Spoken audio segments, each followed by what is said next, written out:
chemicals and things in there that you don't even know what they are. You really need to put that down and choose a healthy product. So again, many of you have been through the Whole30 and BioBalance and all those kinds of things. Making those choices will make a difference. So when it comes to supplements, we know that certain things are certainly advantageous. We know that when we exercise intensely, we create a hormonal response, which gives us the ability to grow muscle, and we can take advantage of that even more by having a good, quick, digesting protein source at that time. So, that's pretty much a staple in the fitness world, and virtually everyone agrees with that to some degree. So it's a good strategy for certain, and you'll see that it's recommended in this program.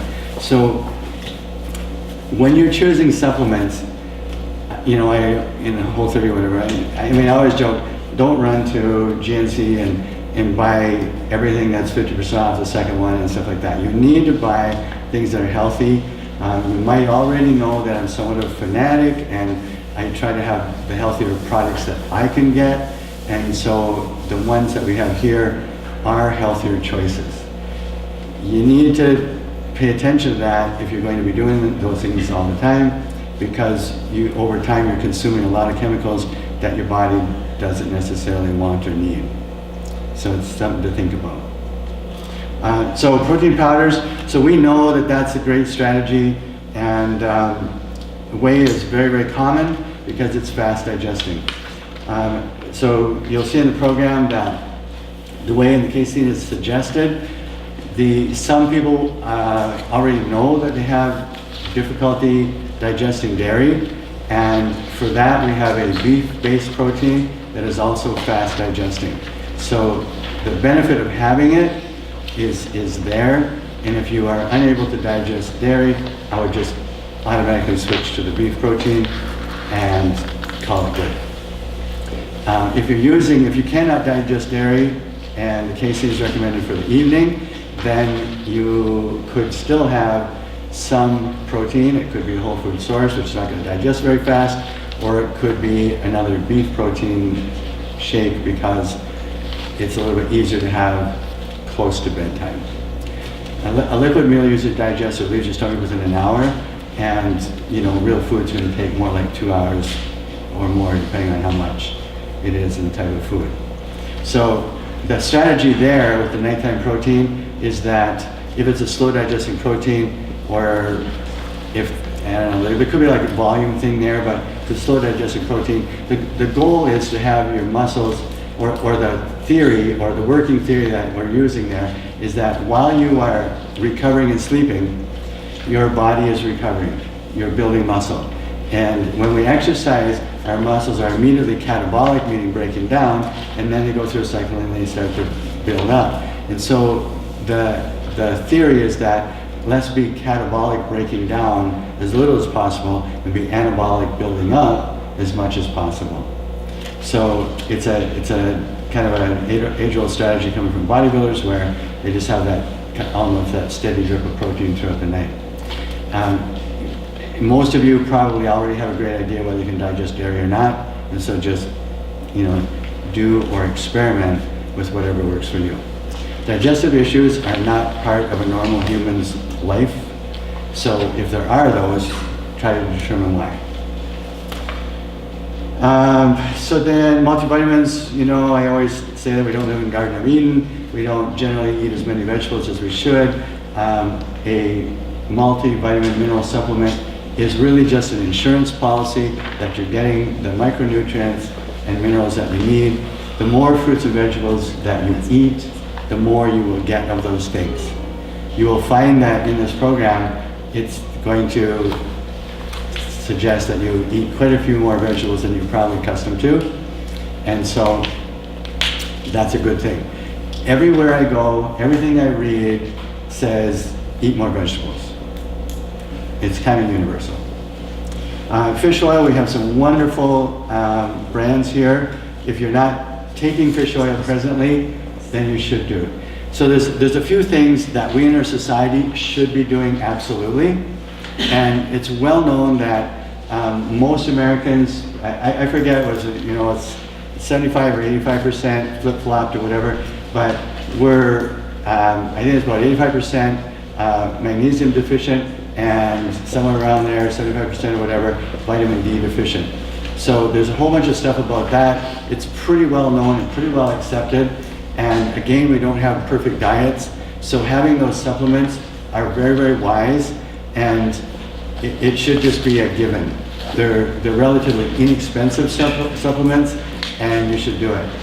As soon as you talk about oils, then you need to be, again, a little bit wise about that. So if you're buying Walmart vitamin D caplets or whatever, there's not a great guarantee that that oil is very fresh at all. So it's very well known that a lot of fish oil is sold rancid and then has substances in it to make it not seem rancid, and so you're trying to do this good thing for your body, then you're doing this horrible thing for your body. Buying good quality supplements is very important, and so it makes a difference. Just don't go to Walmart and grab something. It's just not the best idea at all. So if you're not taking fish oil, you absolutely should. Virtually all elite athletes do it as a matter of course. The prebiotics, probiotics, you're going to get a lot of prebiotic in the vegetables that you're eating, so that's fantastic, prebiotic fiber. And probiotics are a great thing as well. When people change their diets, it takes a while for the microbiome, that's the bacteria in your gut, to adapt to the new foods. And so some people might find that digesting all those vegetables all of a sudden might be a little bit challenging just right away, but your body will adapt to it. You will grow the bacteria necessary to digest it, and over a period of time that will all be easier. But probiotic supplements can certainly help, and lots of people don't have the healthiest gut and gut microbiome, and that can be a healthy thing as well. And creatine at the bottom, it's maybe the most well-researched supplement out there, period.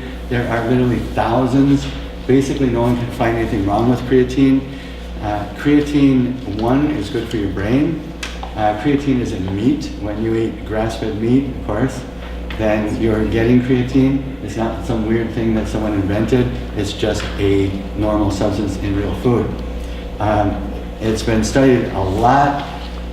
The basic creatine monohydrate, you don't need all kinds of weird ones, marketing, there's all kinds of different ones out there. The basic, very inexpensive creatine is a wise choice. It's good for your brain. Also, what it does for you relative to exercise, it enhances your power a little bit. So if a person, say you're doing a 10 rep, and this is a broad example, okay? There's two people, one goes as hard as they can, they get 8 reps. One goes as hard as they can, they get 10 reps. That person did 2 more reps. That person tore down muscle cells on a microscopic level a little bit more. They grew more muscle if they had the proper nutrition and slept that night. So that's kind of how that works. It's not magic. Some people can get a little, so it carries water into the cell. So it carries water into your muscle cell, and your muscle cells can be a little bit bigger. High school boys like to take it because they look a little pumped up for a while until their body adapts and says, we're not using this stuff. And it's interesting to me that these ones are recommended in the program because these are basics that I would recommend to anyone. Nothing weird, nothing crazy, just things people should be doing. Any questions about those? When we talk about supplements, you know, so as you know, I'm a big believer in people eating real food, and in our society, it's hard to eat really great food all the time. I'm sure you're aware of that, and we also expect a lot from ourselves. So if you're in the CrossFit sphere, we're kind of expecting to come back the very next day and have another killer workout. So we're looking for optimum performance. Some people might not be looking for that. They might just want to, play ball on the weekend or whatever. But we're looking for more, and the supplements can help us do that. We're looking to improve faster. The supplements can help you do that. The macronutrients in this program will help you do that. So the supplements, real food, eat absolutely as healthy as you can. These basic supplements will absolutely help. Okay, so we're gonna go over the first chunk of this additional comments, thoughts, and FAQs. And then the rest of it, we'll have you guys read on your own and then let us know if you have any questions, okay? So, again, as we kind of talked about this diet, lifestyle change, it's a progression. So we're not expecting everyone to drop a ridiculous amount of weight super fast, okay? So this is a progression that you will follow, you will go along, and you will have tools to help you go through and not do this in a bad way. So we want you guys to shed fat, get good workouts in, and do it in a way that you'll be able to maintain it for the rest of your life, okay? And again, we're gonna have phases of this program, and with your help and communication to us, we'll be able to help guide you through those phases. Serving sizes, don't get super duper hung up with perfect serving sizes. That being said, I'm super anal and I am super hung up on that, so it's up to you what you want to do. But again, we try and make this as user-friendly as possible, so you can use, this is approximately a half a cup, this is a medium banana. So you have those tools at your disposal now, so use them. Don't be so hard on yourself and make it too complicated where you're feeling overwhelmed, okay? We want to make this as simple as possible. Let's see here. We have, again, questions. Ask all the questions that you want. Communicate with us, whether it be via email, via Facebook chat, via text, in person, whatever you gotta do. Make sure that you're asking. On our group pages too, individually, if you're wondering about something, more than likely somebody else on the team is wondering the exact same thing. So do not hesitate to post questions there and kind of have that be like a group thread that we can have everything answered and have the comments there. And that's gonna be a really good space, I think, to ask a lot of questions too. Because like I said, if one person is wondering it, I'm sure a lot of people are wondering the exact same thing. On this program, your calories are going to vary from day to day unless you're eating the exact same thing every single day, which would not be exciting at all. Welcome to my life. So just keep in mind your calories are going to vary a little bit from day to day. Don't stress out about it, okay? Not a big deal. And the scale, okay? So don't get caught up on the scale. Your numbers are going to fluctuate, okay? So it's going to depend. Did you work out yesterday? How hard did you work out yesterday? What did you eat early this morning? Are you retaining water more than usual? It's going to, right. The scale will go up and down. We know that, okay? So don't be hard on yourself. If it's a higher week, just do your weigh-in, call it good for the day. It's not a huge deal, okay? So just know that fluctuations are going to happen, especially within the first couple weeks here. So just don't get too hung up on that, okay? The next section, consistency for protein. So portion sizes are after it's been cooked, all right? And for protein like salmon that are high in fats, count only the protein. In dairy, we're going to count all nutrients. Fat sources, we do not need to count the protein in a fat source. So unless you buy like protein infused almond butter or whatever, okay, then follow the 6 grams rule.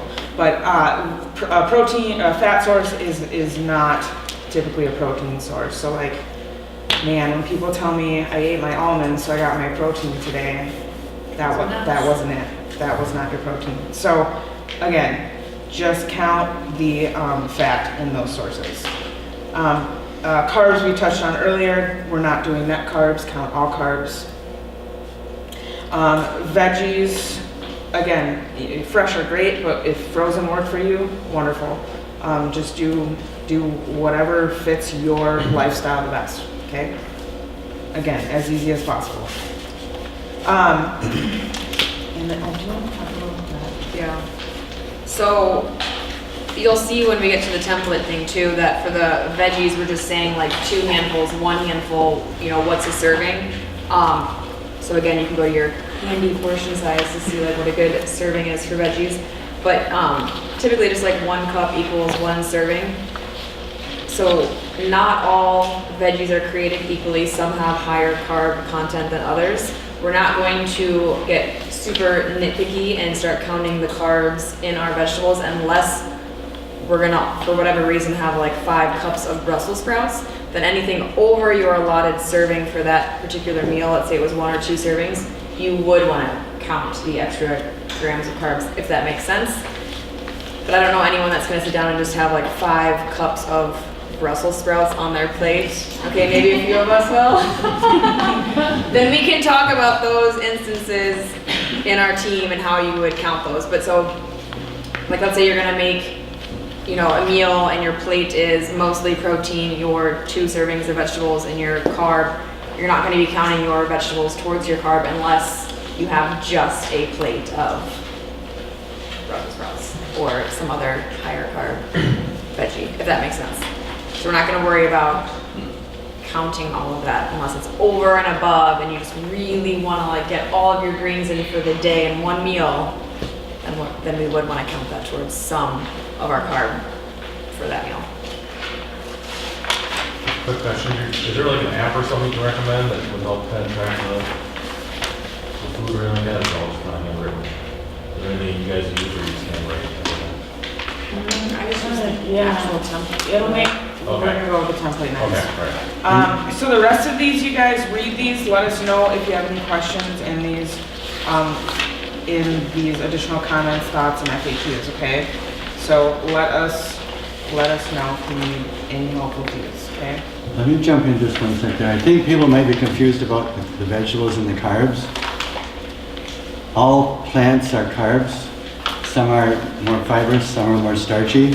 And so in the program, you're going to be required to have a certain amount of carbs.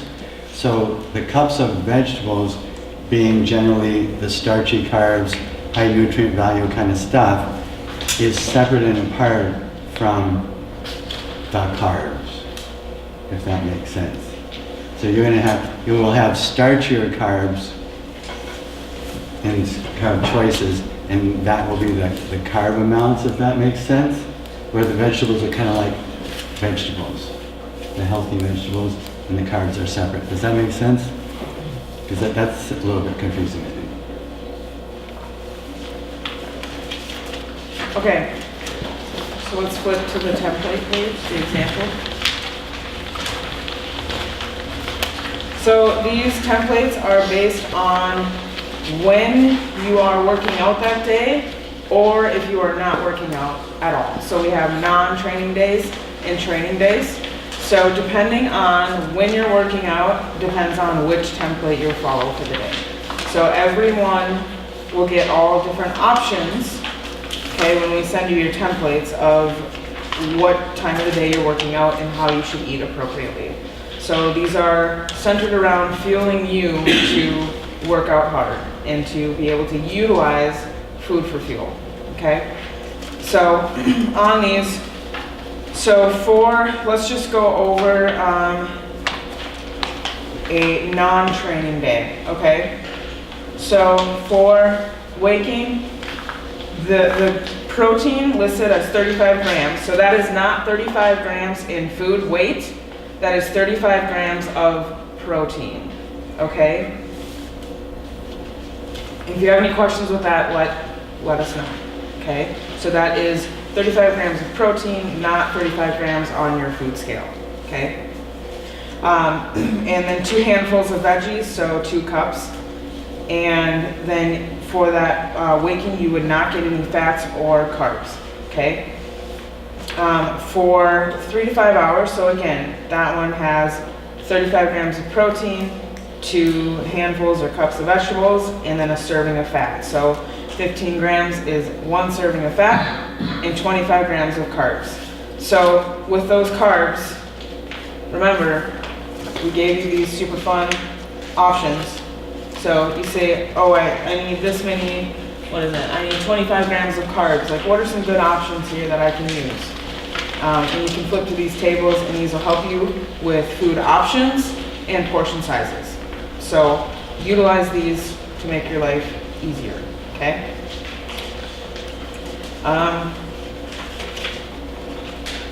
Okay, so then if we look at,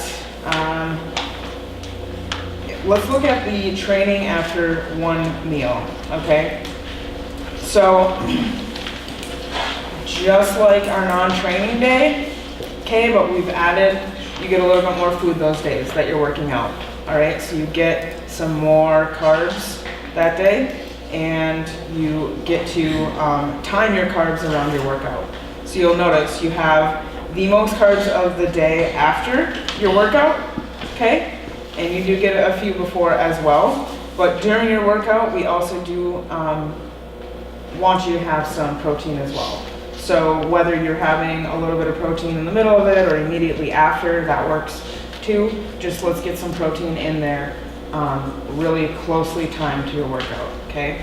So whey is the best option for that because it's quickly digested, okay? And if we can't do whey, then again, let's utilize the beef protein source as well if you can. Yeah, so each of you, once we have your weights, will get emailed your specific template, okay?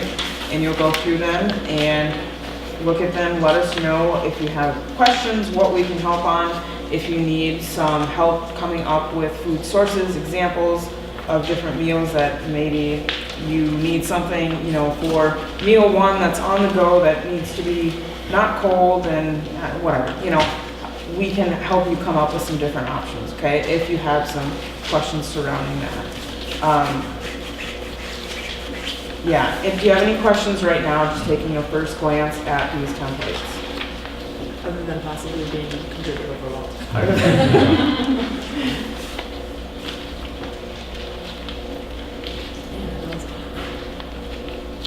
Well, I'm sure the questions will come. Just let us know what you need from us, all right? So, And we want questions because it means you're engaged in the program, so ask. okay. So, come up with questions, let us know.